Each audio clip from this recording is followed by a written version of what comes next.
Hello everybody, I'm Spike the Dragon, and welcome to the second anniversary special for Toon World. Yep, we are now finally 2 years old. So yeah,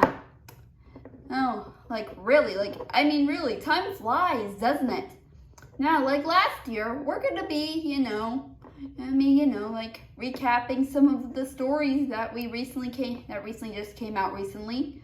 Starting with, the one that we released, just, I guess, last year afterwards. And then, continued on, along with its sequel, or prequel that we released. So, yeah, enjoy. So, the Ghostly Squad opens up in the future, where all ghost children have been separated from their parents, and the only way for that to happen is if the offsprings of some of my enemies go into the past, where the rule that the guys in white themselves got me involved in started. So, back in the present, I'm of course asked by my friend Tucker to come visit him with the guys in white and come up with this rule thing. And to help out with this, I get my friend Twilight Sparkle to help with, to be representative of, this whole case. So we of course, just do the whole thing, like, boring, stuff, talking about how the rules should play out. Meanwhile, the Ghostly Squad has arrived in the past to confirm me. And later in the night, they end up sneaking into Fenton's works. And then one evening, at the right moment, they kidnap me. And so Twilight, along with Sam and the Dolan crew, all go together to find me. Well, meanwhile, I'm being pressured into thinking that I'm the reason this rule all happened. When I tried to explain to them I tried to explain to them that I'm not the cause of this. So, yeah, and then other things happen. Like, I have a cute little moment with Snowy Angel, Frostbite's daughter, and, she talks about how she looks up to me and stuff, and how I'm, like, her hero and whatnot. And yeah, and then, Twilight, Spike, and Sam finally find me, and then, it all turns into a brawl at first, but then I tell them what's going on, and of course we agree to fight the guys in white.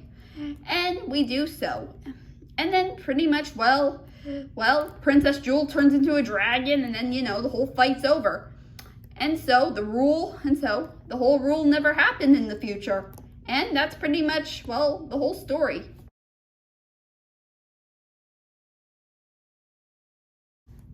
Now, on to the Ghostly Squad's beginning. In this story takes place in the future, where of course, the rule has been finalized and all ghost children are separated from their parents, including some of the good ones, who never even hurt me. But of course, one of them being a half ghost, half snow angel named Snowy Angel, who of course tries to tell them that she doesn't belong in there, and that her father knows me by calling me the Great One. But they say, no, we can't do that. We're gonna keep you locked in here. So yeah, so they put her in a cell, and there she meets her good friend Wolfie, who she then shares a little song about that her father used to sing to her a lot. And then right out of nowhere, Freaky Lynn comes in and mentions how she's trying to escape.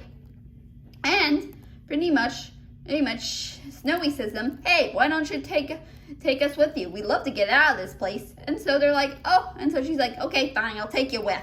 So they go there, and there we meet the other members of the squad. Hunter, the son of Skulker, okay. Logan McLean, son of Ember McLean. Techie, the son of Technus. And Princess Jewel, daughter of prince, or now, since it's the future, King Angon. So that basically, like, what goes down. So pretty much after everyone is already together, they all come up with a plan on what to do. And their of course choice is to kidnap me.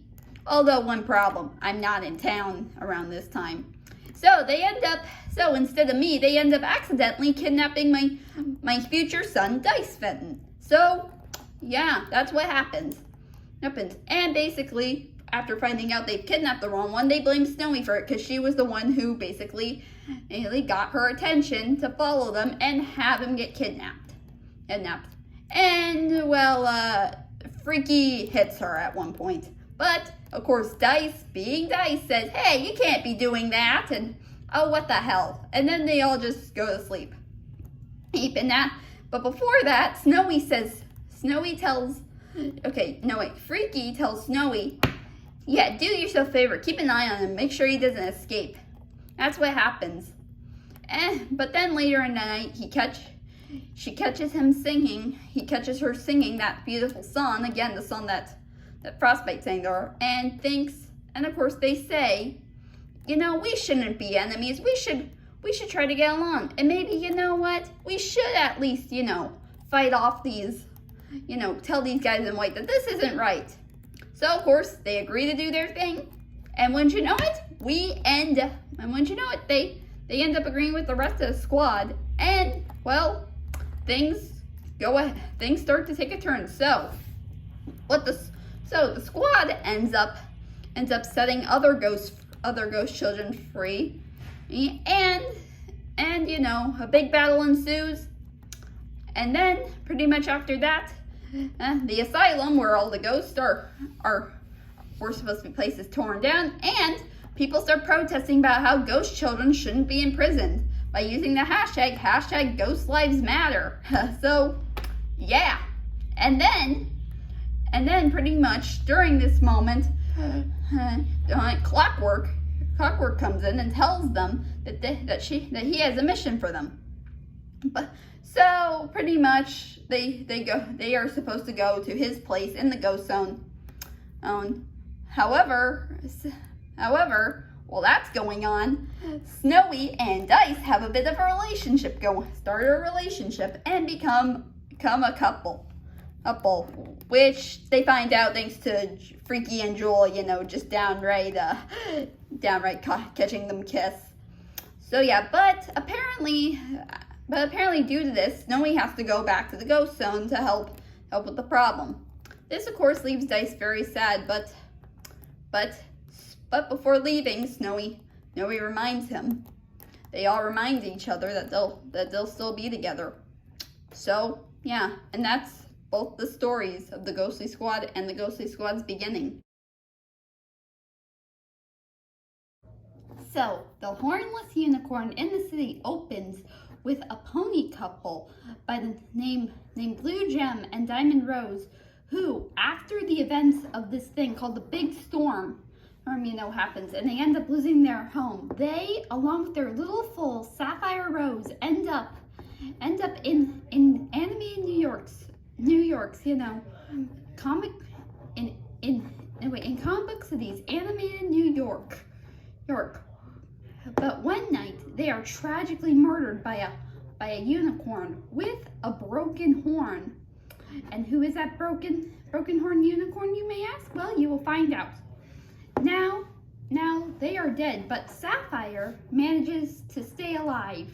Why? Because, well, the Hornless Unicorn was about to do it, but was going to kill a foal, but she ended up almost getting caught by Sapphire's, adopted father, a mutant rat named Splinter, who ends up finding her near the corpses of her dead parents. So the wise rat takes her home and adopts her as her daughter, and making her the only girl in the family of boys, which are mutant turtles, and all that. Then a few years later, she's grown up and is curious about her heritage and where she actually comes from. And after learning that apparently her parents died a long time ago, she of course is bent on revenge for who murdered them. Meanwhile, I'm of course doing research on the big storm. And, well, I end up looking into the mysteries that occurred during those events, like Blue Gem and Diamond Rose's murder. And basically, since we're so curious about it, me alongside with Spike and Danny and the PD crew, and of course Danny's friends, all go to Anime New York to investigate the crime. When suddenly we are attacked by foot ninjas. Then the Ninja Turtles and Sapphire all come in and help us. And as soon as we meet eye to eye, Sapphire is amazed to finally meet someone her own kind. And at first she thinks I'm a mutant, but I'm not a mutant. So, and we get along just quite fine. And I learned she is the same fool who just randomly disappeared out of nowhere after her parents' sudden death. So, yeah, that's basically what happens and all like for reals. And just some random stuff happens. Like I interview her about some things until I interview her about some things until she brings up who she believes her killer could be, because Donatello used the machine on her to have her remember things she thought she didn't know until she did. And when her description of the unicorn comes into play, I'm then like, wait a second, I know that pony. I then think that it could be my old friend Tempest Shadow, which of course it turns out to be by the time I end up going looking for her, and I end up getting kidnapped by her, and of course the others have to go find me while the PD crew is spending time on vacation and whatnot. And well, all that goes into play. And it all continues. And then, just some other stuff happens, Tempest is about to be punished and all that. And then the next thing you know, the PD crew is gonna get kidnapped. And then well, a lot of other stuff happens. So yeah, basically, yeah. And then, there's just so much going on. And then, Sapphire goes into the ghost zone. And trying to find her parents because she believes that could happen because, she overheard Danny say something like that. And when she does, she tries to look, but then feels lonely, and then realizes she has a family. Even though her parents are no longer with them, she already had a family, like her brothers and her father and her best friend, who's a human. And what can I say? Well, yeah, so of course everything turns out okay, but then, and of course she decides to, Sapphire decides to apologize to Tempest, because, that's what I thought she would do, but she didn't at first. But then she decides to, but then Tempest is gone by the time she's about to, because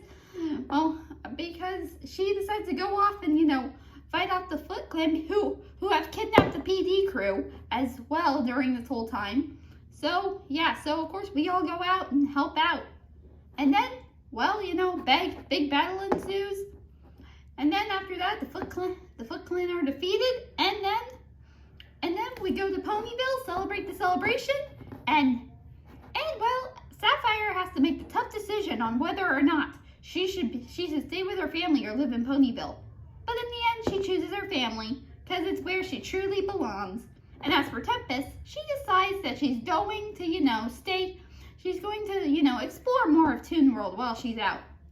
So that's basically, the whole story. And that's all. Thanks for watching, everybody. And we are so happy. Another year has passed. I mean, really, wow, we are 2 years old already. So, yeah. So, hope you enjoy. And here's to more years to come. And be sure to watch out for some stories in the near future. Well, everyone, thank you all so much for watching for watching this channel and checking out this series.